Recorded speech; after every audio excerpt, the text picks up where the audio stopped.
മുഖ്യമന്ത്രി ഔദ്യോഗിക വസതിയാണ് ക്ലിഫ് ഹൗസിൽ പോകാൻ ആർക്കെല്ലാം കഴിയും? കഴിഞ്ഞ കുറച്ചു കാലമായി പലർക്കും അവിടെ പോകാൻ കഴിയാറില്ല. കുറേ ദൂരത്തിന് മുൻപ് പണ്ട് മുഖ്യമന്ത്രിമാരുടെ ഓഫീസിൽ, ഇപ്പോൾ വി.എസ്. അച്യുതാനന്ദൻ്റെ വീടായിരിക്കെ ക്ലിഫ് ഹൗസിലേക്ക് പോകാൻ കഴിയുമായിരുന്നു. മാധ്യമപ്രവർത്തകർക്ക് ഉൾപ്പെടെ ഉമ്മൻചാണ്ടി അവിടെ താമസിക്കാൻ പോകാൻ കഴിയുമായിരുന്നു. ഇപ്പോൾ ദേവസ്വം ബോർഡ് ജംഗ്ഷനിൽ തടഞ്ഞു നിർത്തലാണ് സാധാരണ കഴിഞ്ഞ കുറേ കാലമായുള്ള പതിവ്.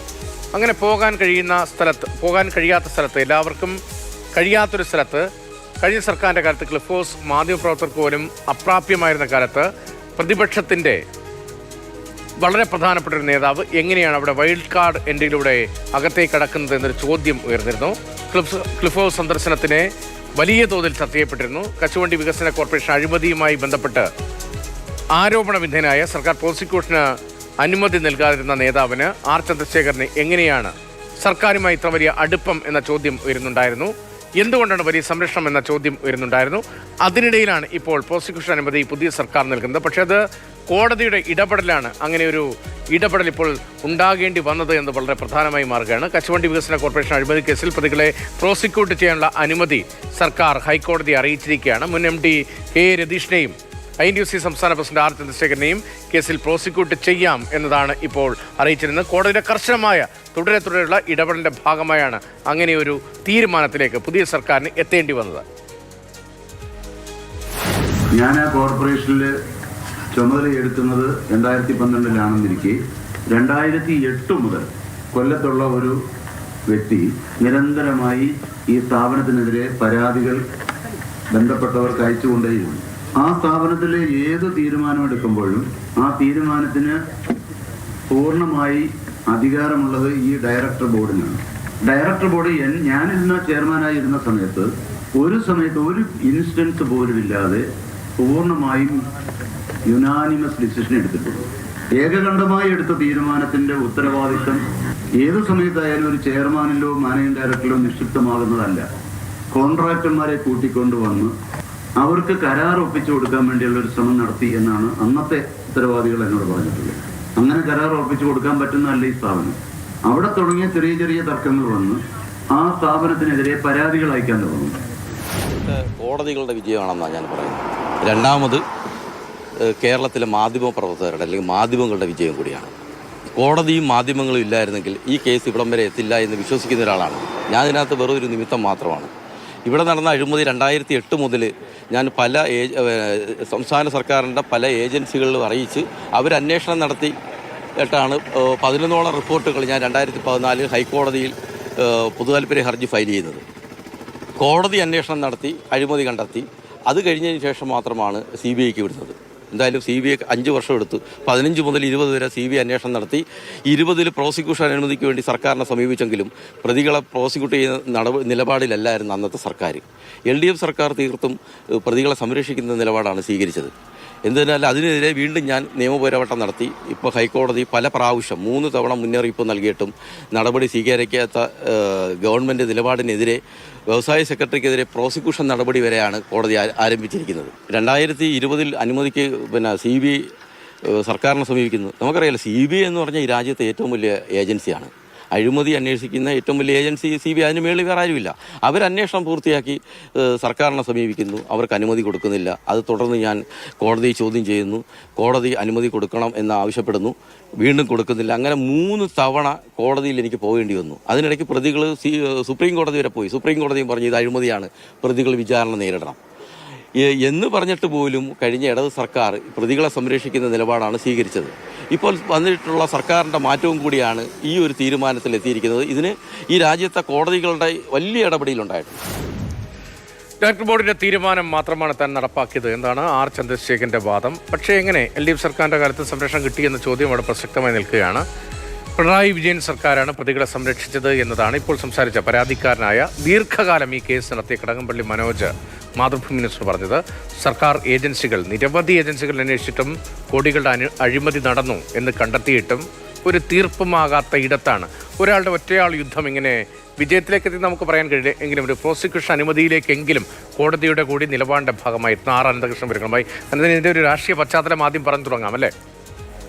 രതീഷ്, ഇത് സത്യം പറഞ്ഞാൽ VS അച്യുതാനന്ദൻ സർക്കാരിൻ്റെ കാലത്താണ് ഈ അഴിമതിയുമായി ബന്ധപ്പെട്ട ആദ്യ ആരോപണങ്ങൾ ഉയരുന്നത്. ആ സമയത്ത് കെ രതീഷാണ് കശുവണ്ടി കോർപ്പറേഷൻ MD ആയിട്ടിരിക്കുന്നത്. ആ സമയത്ത് തന്നെ ഈ കശുവണ്ടി ഇടപാടുമായി ബന്ധപ്പെട്ട് വിദേശത്ത് നിന്ന് തോട്ടണ്ടി ഇറക്കുമതിയുമായി ബന്ധപ്പെട്ടൊക്കെ വലിയ ആരോപണങ്ങൾ ഉയർന്നിരുന്നു. അതിനുശേഷം ഉമ്മൻചാണ്ടി സർക്കാരിൻ്റെ കാലം എത്തിയപ്പോഴാണ് R ചന്ദ്രശേഖരൻ ചെയർമാനായി വരുന്നത്. ആ സമയത്തും അഴിമതി ആരോപണങ്ങൾ ഉയർന്നുകൊണ്ടേയിരുന്നു. തുടർന്ന് അതേ ഗവൺമെൻറ്റിൻ്റെ കാലഘട്ടത്തിലാണ് വ്യവസായ വകുപ്പ് ഫിനാൻസ് ഡിപ്പാർട്ട്മെൻറ്റ് ഇത് പരിശോധിക്കുകയും ഇതിനകത്ത് അപാകതയുണ്ടെന്ന് കണ്ടെത്തുകയും അത് ഹൈക്കോടതിയിൽ റിപ്പോർട്ടായി എത്തുകയും ഒക്കെ ചെയ്തത്. ഹൈക്കോടതിയുടെ നിർദ്ദേശപ്രകാരമാണ് പിന്നീട് CBI അന്വേഷണത്തിലേക്ക് പോയത്. വിജിലൻസ് അന്വേഷിച്ചു. അതിനുശേഷം വിജിലൻസ് അന്വേഷിച്ചപ്പോഴും ഇതിനകത്ത് അഴിമതി ഉണ്ട് എന്ന് കണ്ടെത്തിയിരുന്നു. പിന്നീട് CBI ആണ് കേസ് അന്വേഷിച്ചത്. 2015 CBI കേസുമായി ബന്ധപ്പെട്ട അന്വേഷണം ആരംഭിക്കുന്നത്. 2020 CBI അന്വേഷണം അവസാനിപ്പിച്ചു. സ്വാഭാവികമായിട്ടും കുറ്റപത്രം തിരുവനന്തപുരം അത് CBI കോടതിയിലാണ് സമർപ്പിക്കേണ്ടത്. പക്ഷേ അത് സമർപ്പിക്കാനുള്ള അനുമതി സർക്കാർ നൽകിയില്ല എന്നുള്ളതാണ് ഏവരെയും രാഷ്ട്രീയ കേരളത്തെ ഞെട്ടിപ്പിച്ചൊരു കാര്യം. കാരണം INTUC സംസ്ഥാന പ്രസിഡന്റ് R ചന്ദ്രശേഖരൻ പ്രതിയായ ഒരു CBI കേസിൽ പ്രോസിക്യൂഷൻ അനുമതി നൽകാൻ പിണറായി വിജയൻ സർക്കാർ തയ്യാറാകാത്തത് രാഷ്ട്രീയ കേരളത്തെ അമ്പരപ്പിച്ചിരുന്നു. അപ്പോൾ എന്താണ് ഈ R ചന്ദ്രശേഖരൻ്റെ ഇമ്മ്യൂണിറ്റി, രാഷ്ട്രീയ ഇമ്മ്യൂണിറ്റി എന്നൊക്കെ സജീവമായ ചർച്ച വന്നിരുന്നു. അങ്ങനെ ഒടുവിൽ അത് ക്രിമിനൽ പ്രൊസീജിയർ പ്രകാരം ആ കുറ്റപത്രം CBI തിരുവനന്തപുരം CJM കോടതിയിലാണ് സമർപ്പിച്ചത്. അതിനെതിരെയൊക്കെ നിയമപോരാട്ടം സുപ്രീം കോടതി വരെ നടന്നു. പക്ഷേ സുപ്രീം കോടതി ഒന്നും അതിന് വഴങ്ങിക്കൊടുത്തില്ല. നിങ്ങൾ ഈ കേസിൽ പ്രോസിക്യൂഷന് വിധേയമാകണം എന്നുള്ളൊരു നിർദ്ദേശമാണ് വെച്ചത്. പിന്നീട് പിണറായി വിജയൻ സർക്കാരിൻ്റെ മുൻപാകെ 3 തവണയാണ് പ്രോസിക്യൂഷൻ അനുമതി തേടി വന്നത്. എന്നിട്ടും ആ ഗവൺമെൻറ് അനുവദിച്ചില്ല. ഒടുവിൽ കോടതി ഒരുപക്ഷെ UDF ഗവൺമെൻറ് വന്നപ്പോൾ പ്രോസിക്യൂഷൻ അനുമതി നൽകി എന്നുള്ള മേന്മ പറയാനും കഴിയില്ല. കാരണം ഇന്നലെ രാത്രി ആ പ്രോസിക്യൂഷൻ അനുമതി നൽകിയില്ലായിരുന്നെങ്കിൽ ഒരുപക്ഷെ പ്രധാനപ്പെട്ട 2 IAS ഉദ്യോഗസ്ഥർ ഇന്ന് ജയിലറയ്ക്കുള്ളിൽ പോകേണ്ടി വന്നേനെ. കാരണം ആ രീതിയിലേക്ക് ഹൈക്കോടതി ഈ കോടതി ഇലക്ഷൻ നടപടിയുമായി ബന്ധപ്പെട്ട കർശനമായ ഒരു നിലപാടെടുത്തിരുന്നു. ഒരുപക്ഷെ ഇപ്പോൾ പ്രതിപക്ഷ നില കഴിഞ്ഞ സർക്കാരിന്റെ കാലത്തെ പ്രതിപക്ഷ നിലയിലെ പ്രധാനപ്പെട്ട നേതാക്കളിൽ ഒരാളാണല്ലോ R ചന്ദ്രശേഖരൻ, INTUC സംസ്ഥാന അധ്യക്ഷൻ എന്ന നിലയിൽ. അങ്ങനെയെങ്കിൽ എന്തുകൊണ്ട് ഈ അനുമതി നൽകാതിരുന്നു? പ്രോസിക്യൂഷൻ നടപടി സാധാരണ നിലയിൽ ഏതെങ്കിലും ഒരു രാഷ്ട്രീയ നേതാവിനെതിരെ അങ്ങനെ രാഷ്ട്രീയമായ സാഹചര്യത്തിൽ ഒരു ആരോപണം വരികയാണെങ്കിൽ പോലും രാഷ്ട്രീയമായ ഘടകങ്ങളൊക്കെ പരിഗണിച്ചുകൊണ്ട് പ്രോസിക്യൂഷൻ അനുമതി നൽകലല്ലേ പതിവ്. ഇപ്പോൾ പുതിയ സർക്കാരിൻ്റെ മുന്നിൽ ഇത് ജെന്യുവിനായ ഒരു പ്രോസിക്യൂഷൻ അനുമതി നൽകലാണോ അതോ കോടതിയുടെ ഇടപെടലിൻ്റെ ഭാഗമായി സംഭവിച്ചതാണോ? രതീഷ്, ഇതിനകത്ത് ഒരുപാട് അത്ഭുതകരമായ കാര്യങ്ങളുണ്ട്. ഒന്ന്, സാധാരണഗതിയിൽ എതിർ രാഷ്ട്രീയ പാർട്ടിയിലെ ഒരാൾക്കെതിരെ ഒരു കഴമ്പില്ലാത്ത ആരോപണം പോലും വന്നാൽ അതിനെ രാഷ്ട്രീയ ആയുധമാക്കുന്ന നാടാണ് നമ്മുടേത്. അവിടെയാണ് എതിരാളിയായ, പ്രത്യേകിച്ച് CITUവിൻ്റെയൊക്കെ പ്രധാനപ്പെട്ട എതിരാളിയാണ് INTUCയെ നയിക്കുന്ന നേതാവിന് എതിരെ ഒരു വലിയ ആയുധം ലഭിച്ചിട്ട് അത് ഉപയോഗിക്കാതെ 2 സർക്കാരുകൾ കടന്നു പോയത്, ഇടതുപക്ഷ സർക്കാരുകൾ കടന്നു പോയത്. അതെന്തുകൊണ്ടാണ് എന്ന് ഇതുവരെയും രാഷ്ട്രീയ കേരളത്തിന് മനസ്സിലായിട്ടില്ല എന്നുള്ളതാണ്. ഒരുപക്ഷെ രതീഷിൻ്റെ ഇൻട്രോയിൽ അതിനുള്ള ഉത്തരം ഉണ്ടായിരിക്കാം എന്ന് കരുതുന്നു. കാരണം ക്ലിഫ് ഹൗസിലേക്ക് കടന്നു ചെല്ലാൻ സ്വാതന്ത്ര്യമുള്ള ചില നേതാക്കൾ ഉൾപ്പെട്ട ആൾ എന്നൊക്കെ വിശേഷണം R ചന്ദ്രശേഖരന് ഉണ്ടായിരുന്നു. അതിനൊപ്പം തന്നെ ഏത് സർക്കാർ വന്നാലും, ഇടതുപക്ഷ സർക്കാർ വന്നാലും UDF സർക്കാർ വന്നാലും വ്യവസായ വകുപ്പിൽ പ്രധാനപ്പെട്ട ഒരു തസ്തികയിൽ K രതീഷ് ഉണ്ടാകും എന്നുള്ള ഒരു അടക്കം പറച്ചിലും ഉണ്ടായിരുന്നു. അതങ്ങനെ തന്നെയാണ്. കാരണം ഇത്രയേറെ ആരോപണങ്ങൾ നേരിട്ടിട്ടും K രതീഷിനെ കഴിഞ്ഞ പിണറായി സർക്കാർ 2 പ്രധാനപ്പെട്ട സ്ഥാപനങ്ങളുടെ തലപ്പത്തിരുത്തി എന്നുള്ളതാണ്. ഖാദി ബോർഡിൻ്റെ സെക്രട്ടറി ആയിട്ടും അങ്ങനെ ഇരുത്തണമെങ്കിൽ 60 വയസ്സ് കഴിഞ്ഞ ആളെ സർക്കാർ ഒരു ഉദ്യോഗസ്ഥന് ഇരിക്കേണ്ട തസ്തികയാണ്. അവിടെയാണ് വിരമിക്കൽ പ്രായം കഴിഞ്ഞതിന് ശേഷവും രതീഷിനെ അവിടെ പോസ്റ്റ് ചെയ്ത് അദ്ദേഹം ഇപ്പോഴും അവിടെ തുടരുന്നുണ്ട്. അതിൻ്റെ ചെയർമാൻ മുഖ്യമന്ത്രിയാണ്. മറ്റൊന്ന്, ഈ സാങ്കേതിക വിദ്യാഭ്യാസം നൽകുന്ന റൂട്രോണിക്സ് അവിടെ MD ആയിട്ടും കഴിഞ്ഞ LDF സർക്കാരാണ് രതീഷിനെ ഈ കേസിലെ ഈ കശുവണ്ടി അഴിമതി കേസിലെ പ്രതിയാണ്.